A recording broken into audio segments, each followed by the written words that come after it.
Hello and welcome again to Charles Kelly Money Tips. I hope you're having a good day. Bringing you money tips to help you save, earn, invest, accumulate and enjoy more money. And thanks for everyone who tunes in on Facebook Live, and especially those who make comments, and it's great to see you. And thank you also to my loyal listeners on my podcast on iTunes, Stitcher, and you can find links on my website moneytipsdaily.com. So usually on a Friday we run through the week's news, and I'm going to do that in a second. But we have to mention the big news story of the day, and that's that Boris Johnson of the Conservative Party has pulled off an historic election, one which we only ever see every few decades, like that sort of turnaround that we saw when Thatcher came to power in the 80s and when Tony Blair came to power in the 90s. That it kind of swept the board, got massive majorities, turned things around. It is remarkable that he's won seats that have never been anything else but Labour, have never been Tory, have been Labour since 1922 in some cases. So it is remarkable. Even Tony Blair's old seat in a mining town in Sedgefield has gone blue. It's gone to the Conservatives. Now, a lot of this has got to do with Brexit, but a lot of it has also got to do with the fact that people didn't want to vote for Jeremy Corbyn. Some people it was almost a protest vote against Jeremy Corbyn and the elite London metropolitan side of the party that has lost touch with its Labour heartland in the north of England and in Wales. They're traditional Labour heartlands. They're places where people had voted Labour for generations, and you would just never expect to vote anything else but Labour. Okay, and those people have turned, and it's showing that politics is changing. And what Boris has done, is promised to do now, is get Brexit done.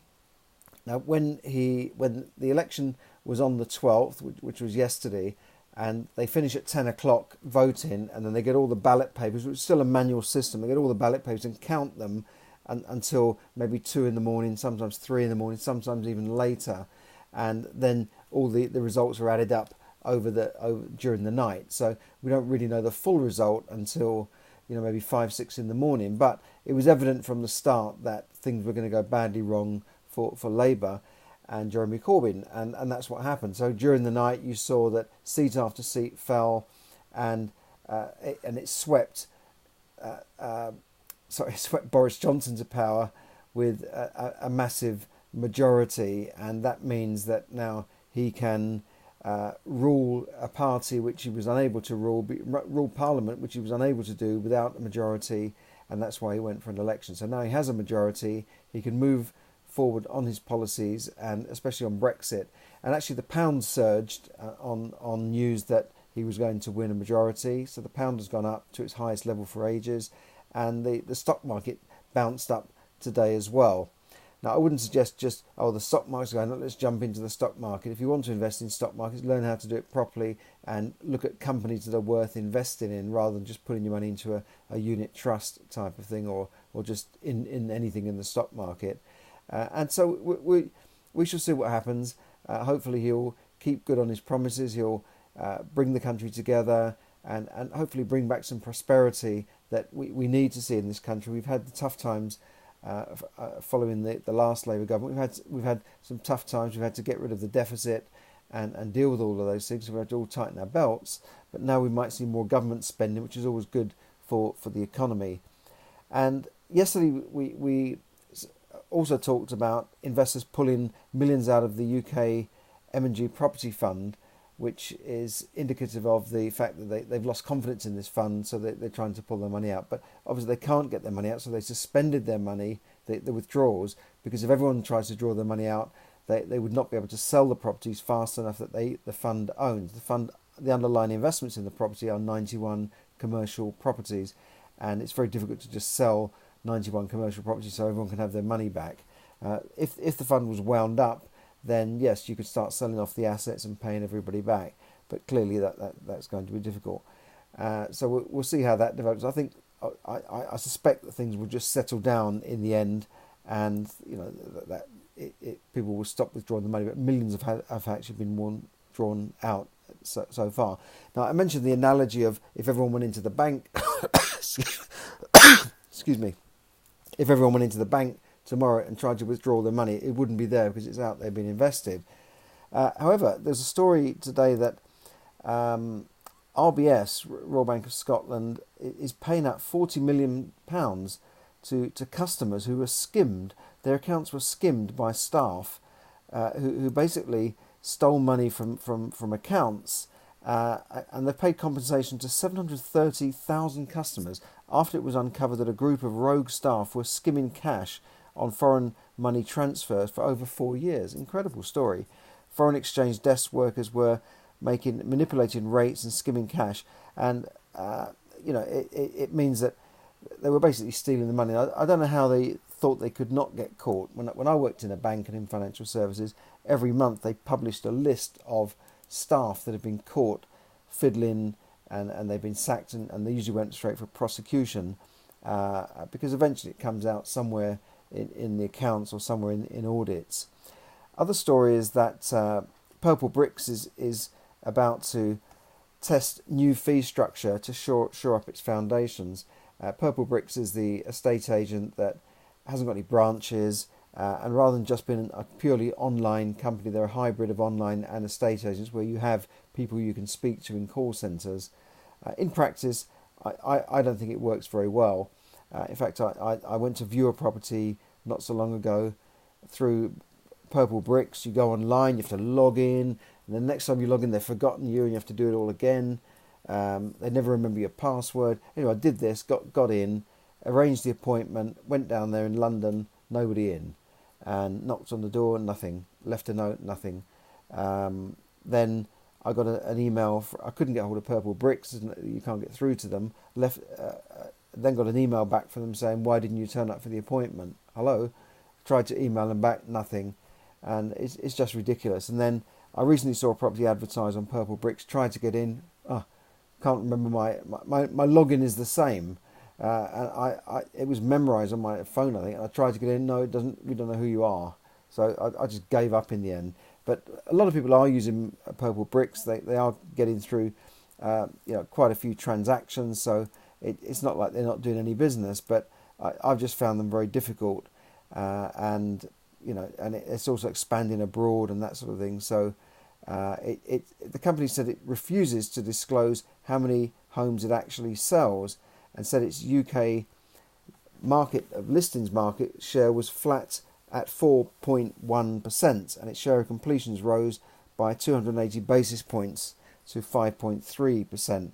But I don't understand that. They won't give the actual figures of how many properties they really sell.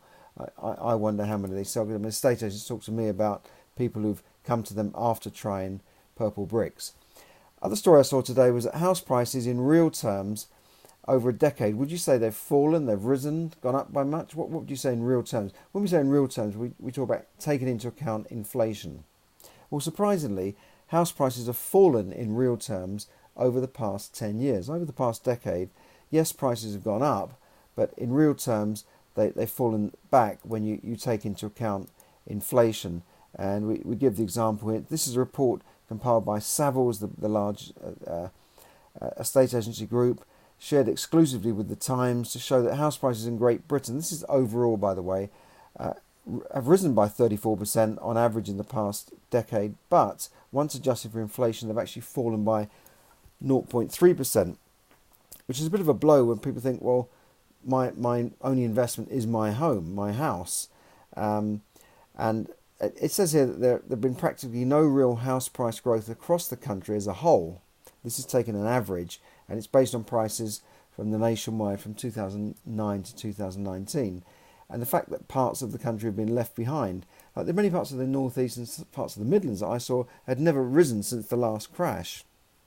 Now I'm going to go into that in a bit more detail. I think I'll look into that in a more detailed episode. But obviously parts of London have gone up, and other parts have gone well ahead of inflation. But overall, the average, that's what I'm talking about, is the average. So that's a few interesting stories this week that have come up. Now I also said that you need to read your financial agreements and any agreement thoroughly, and I pointed to advice in my book, Yes, Money Can Buy You Happiness, which said that you should read everything, review everything, and revise your plans accordingly, the 3 hours of money management. Excuse me again. I just gave you a quick example there of people that don't read agreements and then end up 10 years down the road wants to sue everybody because they didn't read their own agreement, and this is quite a common thing. UK wealth per adult increased by 41% since the 2008 crash. That's an interesting story. That this is per adult on average. Obviously, there's some people who are falling behind, but some people have raced ahead. And thanks for Alan here coming on. Thanks very much. And I also asked, are we richer or poorer than in the past? And I guess you'll gather from that previous story is that, yes, we are richer than in the past. In fact, this has probably been, I doubt if there's ever been a better time in history than now. Most people hark back to the good old days and that sort of thing, the 70s and the 80s and the 60s. But I think if you look at the amount of stuff that we have now, the amount of consumer goods, the amount of time we have to do things, the type of standard of living we have in our homes, the type of heating we have, and all sorts of things, I think we're better off. People are living longer. They've got access to far more advanced medical care than they did. More and more people are surviving cancer and heart problems through either operations or drugs or new innovations. And people, I think, really are better off than they were in the past. And I've been around a few years, and I know what it was like in the 70s when this is where Labour wanted to go back to this. We want to nationalise the railways and nationalise the utilities because they think that will make things better and make things cheaper. But in fact, that's not really the case because, first of all, these trains and these companies normally started out as private businesses. They started off by being private enterprises and competed against each other. The Great Western Railway, the Great Northern Railway, the Southern, they were competing businesses, and it took private money putting into it to build all that track, across the UK, across America, across India. It took private companies to build that track and build the railways and then earn revenue over the future. And then it was nationalised, and I think it went through a period of decline because there wasn't enough investment going into the railways. And when the previous government sold off the railways and said, right, we're going to privatise them, that brought investment in. And I know that on many lines that I travel on now, the trains are newer, they've got new rolling stock, certainly replaced in the last couple of years in some cases. There's more trains running, they run better, they're more likely to run on time. Yes, prices have gone up, but we've got to pay for it. We can't travel around, go 50 miles for £2.50. You've got to pay for it. But I think it's improved. British Telecom is another example. When you used to get a phone under the old nationalised GPO telecom system, you had to wait months for a phone, and you got one phone per household. You couldn't say, well, I want one here and one there, and it wasn't the plug-in type. They had to come and fit it, and the phone bills were very expensive. The cost of a call was very expensive. You had nobody else to go to. It was only one company you could deal with. If you phoned abroad, phoning Australia at Christmas was a big deal for people because it might cost them it might cost them a week's wages to have a 20-minute call to Australia. Now you can phone these countries for free. That would never have happened under a nationalised, one-party type of telephone system. And it's enabled British Telecom to become a world-leading company providing telecom systems to other countries around the world. And I could go on and on with this. I mean, it's not perfect, the system at the moment, and the railway system is by no means perfect. But taking us back 50 years and so let's nationalise them. First of all, it will scare off future investment, and secondly, I don't think it would work because usually governments are not very good at running businesses. Whenever you have a nationalised business run by a government, it tends not to work. And I've seen this in local authorities and councils. They haven't got a clue how to run a business. They've never run a business. How would they know how to run a business? So that's the end of my little rant there. But so definitely, I think we are better off now than in the past. Even if you don't feel very flush at the moment, I think looking back realistically, this is the best time in history there's ever been. If you go back a few centuries, we were still under serfdom, working for the lord of the manor. We would have no chance to get up the ladder of social mobility. Now half the people in this country go to university. They're moving up the ladder. So let's not pull the wool over our eyes and think everything was better in the past, because it certainly wasn't. And certainly sitting in the house with no central heating and one coal fire, it didn't heat the house. It certainly didn't heat my bedroom, and that's why I hate the cold now. I think it's part of that growing up with the cold everywhere. So anyway, that's all for now. So on this historic day, where on the 13th of December, it was announced that, and when the count had finished, that Boris Johnson would become the next Prime Minister. He regained his premiership, and he's promised to bring the country together.